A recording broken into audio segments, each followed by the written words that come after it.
through all of the research I did for my book, I was more persuaded than ever that censorship, no matter how well intended, actually does more harm than good.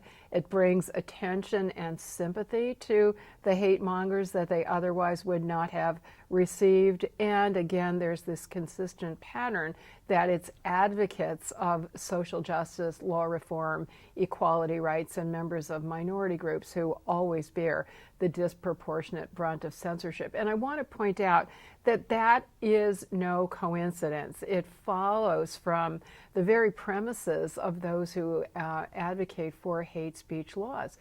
They argue, and I agree, that we have ongoing problems of discrimination and structural injustice in our so-called criminal justice system.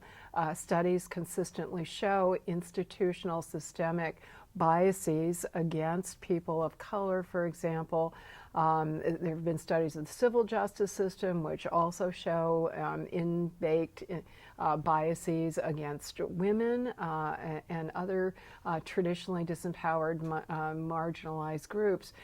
All kinds of studies sadly document the so-called implicit or unconscious bias that all of us are subject to. You know, the good news is we are working to overcome all of these problems, but in the meantime, why in the world would we hand over to these discriminatory systems and structures and enforcing individuals such a subjective, inescapably subjective power as deciding which speech is hateful and therefore should be punished?